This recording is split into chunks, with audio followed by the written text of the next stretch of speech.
It's important for a video game adaptation of a movie to feel like the source material. Van Helsing the movie is extremely campy yet very creative, with tons of exciting action, amazing atmosphere, and love of everything it was inspired by. Van Helsing the game literally starts off with gratuitous slow-mo shots, references the Mummy and Castlevania, provides an extensive arsenal of weapons and their alternatives to use against an ever-increasing amount of enemy types, and most importantly, part of the scoring system is whether your Van Helsing has ended the level with a hat or not. If you don't pick it up, hatless Van Helsing is going to be properly represented in cutscenes, and let me tell you, he doesn't look as cool as Van Helsing with a hat. Does the game feel like the movie? Hell yeah, it does! What's more important is that Van Helsing the game is indeed an adaptation, and not an attempt to simply recreate a bunch of movie moments into a string of loosely, haphazardly connected levels, leaving the plot incomprehensible unless one would watch the source material. The game takes all the important plot bits of the movie and implements them in such a way that would make sense for the game. The structure of the journey is mission-based but spread out across directly connected locations that can change between missions, creating a sense of place and time. As such, all weapons and their upgrades are conveniently found in various parts of Transylvania, so the character of Carl is not necessary, therefore he's cut out. The game has no need of adding human NPCs into what is ultimately a game purely about killing monsters. As such, during the events of the game, they're all hidden indoors and can be only eavesdropped if we're close enough. You have to take care of your little sister and your little brother. Please, get them into the room. If something should happen to your mother or me, you will be the man of the house now, and you will have to take care of them.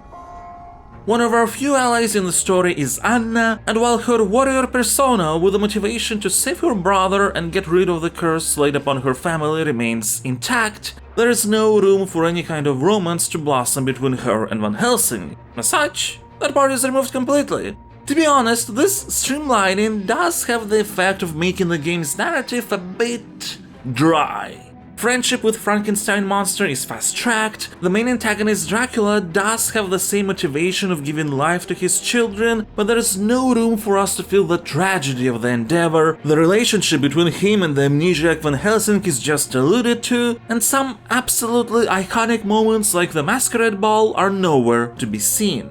For the purposes of the game, its style and pacing all are correct choices from an adaptation perspective, as there simply would be no way to integrate the missions in the way the movie could, but also there's no suitable replacements to elevate the game's story beyond the basics. But at least within its own context, the narrative of the Van Helsing game fully makes sense without watching the movie, sets up everything that's required for understanding, and resolves all the established subplots.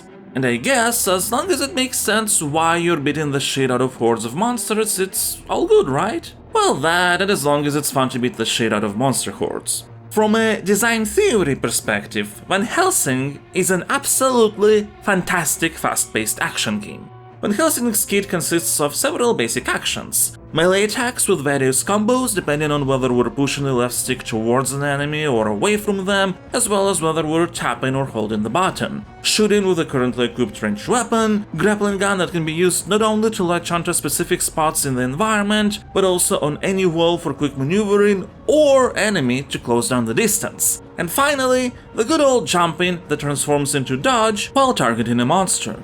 These moves can be chained together in a variety of ways, like grappling a creature to then send into the air and start juggling them around with our guns, which feels cool. The combo system is pretty generous. There is a timer that's active only when at least one enemy is in the area, and every single hit resets that timer. Until that timer reaches 0, we can rack up our kill count, which, by the way, is retained between levels, so as long as we're aggressive we can get to some very big chain kill numbers throughout the game, which also feels cool.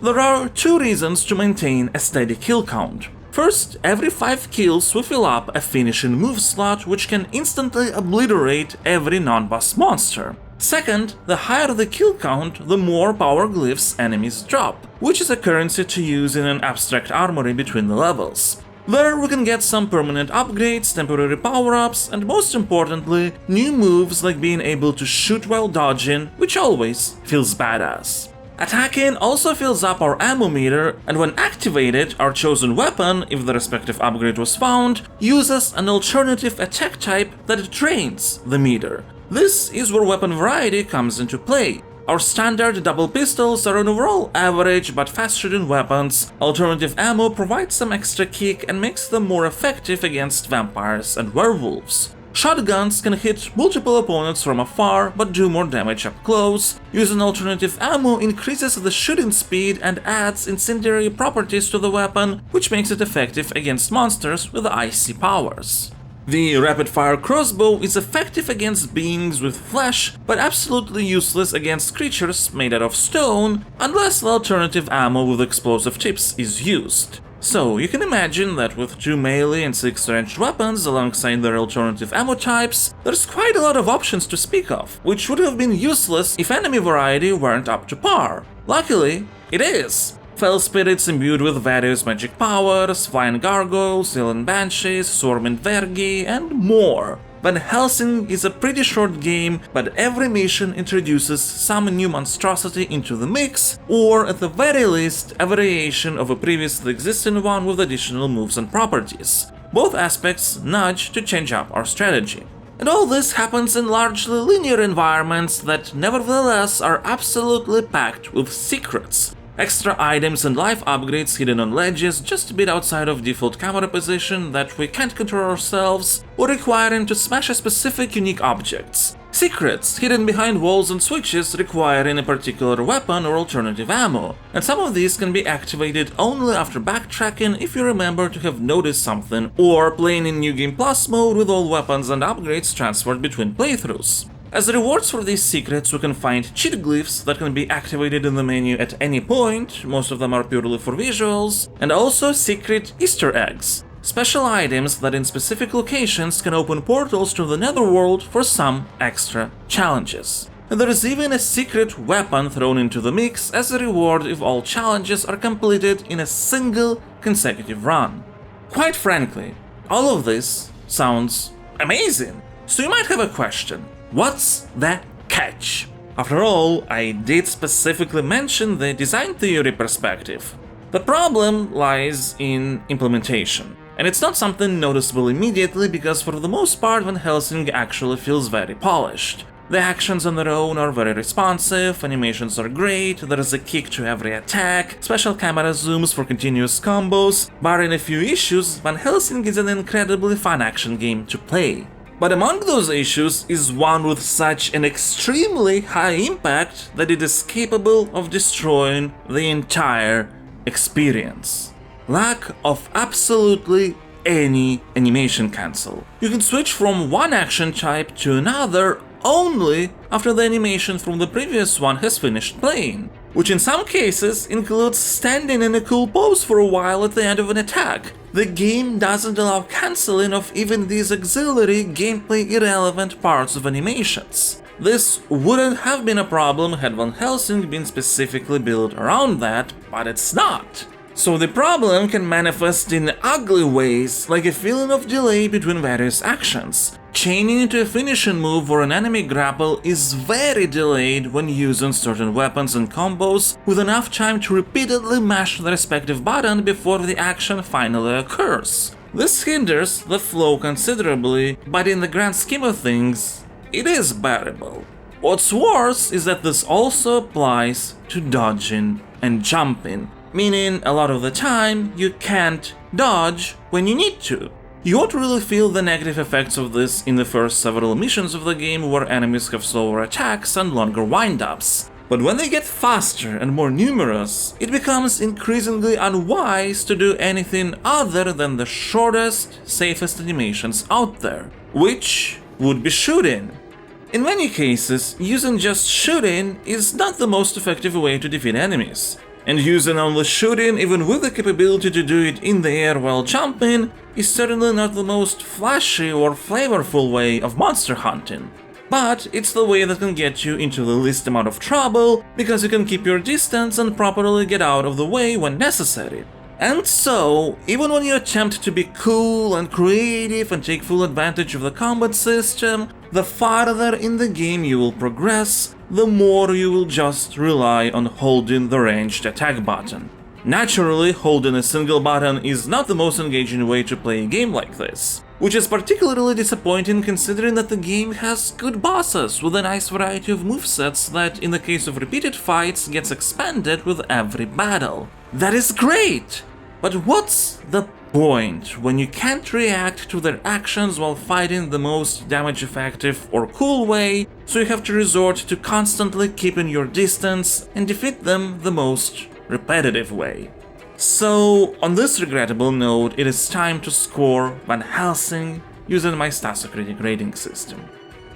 Stasocritic is divided into 5 different categories of various weights, each having a possible score from 0 to 10 assigned depending on the criteria. It's just for fun and the numbers are not meant to replace the actual analysis. The first category is design. It has the largest weight, that of 4, as how a game is played and structured influences our experience the most.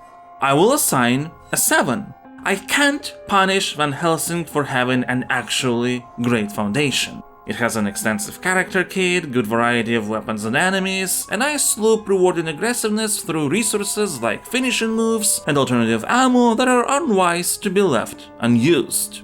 And all that within solid levels that have pretty neat bosses. However, Van Helsing is designed like a game that has animation cancelling, even though it's nowhere to be found. And look, it's not a problem if a title like this can be completed only with safe and basic approaches. It is a huge problem when that eventually becomes the best way to play the game, and not even because it's a dominant strategy. Had this been fixed, I would for sure assign a 9. There is a considerable number of smaller polishing flaws. The camera position doesn't always provide a great view of action, there are some chaining mechanical omissions like the inability to use grapple from air state, a couple weird combos like using the ranged weapons after 2 melee hits leads to a pummel attack rather than shooting, nothing too egregious, just a number of some acceptable in the grand scheme of things blemishes. Sadly, the game is not in the state where that's the only thing to worry about. Now, when it comes to emotions, a category with a weight of 3, as personal feelings matter a lot, I will assign a 7. I always unironically loved the Van Helsing movie. I know that for some reason it was a flop, and anybody who likes it is socially obligated to call it their guilty pleasure. No pleasure related to experiencing creative works should be guilty, especially in the case of Van Helsing, that's just a fun specimen of its style and genre. And back in the day, I actually did play the Van Helsing game even though it was a console exclusive, and Eastern Europe of those times was a PC-dominant space. But one could rent a PlayStation 2 for some time. They'd have to reserve one at least a couple weeks in advance, and then take only several games from those available at the time of receiving the console. And we did manage to rent a PS2 a couple times. At one of those times, Van Helsing was an available game that I just had to play because I really enjoyed the movie and the game wasn't available on PC. I remember liking it fairly considerably, and I still overall enjoy the game now despite its issues. But as a one-and-done title that I don't really see any reason to get back to in the future.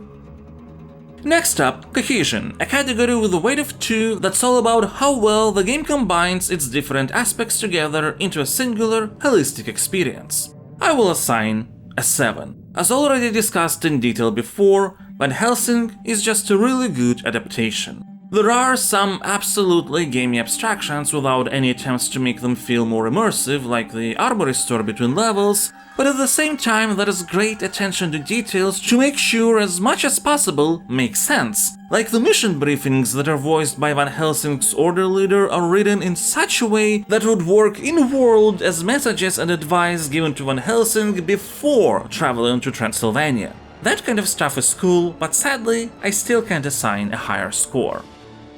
Then we have context, which is all about narrative, characters, arcs, world building, and so on. I will assign a 5. The story makes sense. That's pretty much everything that can be said about it. Van Helsing does attempt to have some poignant moments inspired by the movie, but they don't really have any punch to them in this adaptation. Finally, we have aesthetics, which is all about visual style, music, and so on. And despite the great visuals, for the most part, cool cutscene cinematography with a regrettable number of exceptions, amazing atmosphere and fitting music even though it's not from the movie, I will have to assign a 7. And that's for one simple reason. There is quite a lot of randomly encountered bugs, some of which are really big, like some cutscenes potentially not having any voice lines at all. You might not necessarily encounter them, but this last one, for example, happened 2 times in my playthrough, and even one is pushing it when an issue is as considerable as that.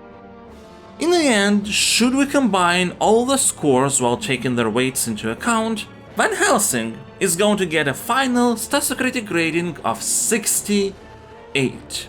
Which, in the context of my system, means that the game is actually really nice and can be enjoyed as long as you're willing to accept or look past its issues. And in this case, whether you can or not really depends on what you're looking for in a fast-paced character action game and whether you're fine with mindlessly repeating the same action a lot. Video games like Van Helsing fill me with a lot of sadness. Look, I don't think there's anything wrong with little, imperfect, unassuming but still enjoyable experiences. They obviously have value, even if it does greatly depend on a person's tastes. That is the case with Van Helsing. But also, it has all the right ingredients to be an absolute must-play classic. Most of its mechanics are fitting an absolute must-play classic. But it's not. It's just a few shy steps away from that status. And it's really disheartening to see a game so close to true greatness being able to reach it. But hey, maybe what Van Helsing has is enough for you to enjoy it, and that legacy can't be called bad by any means.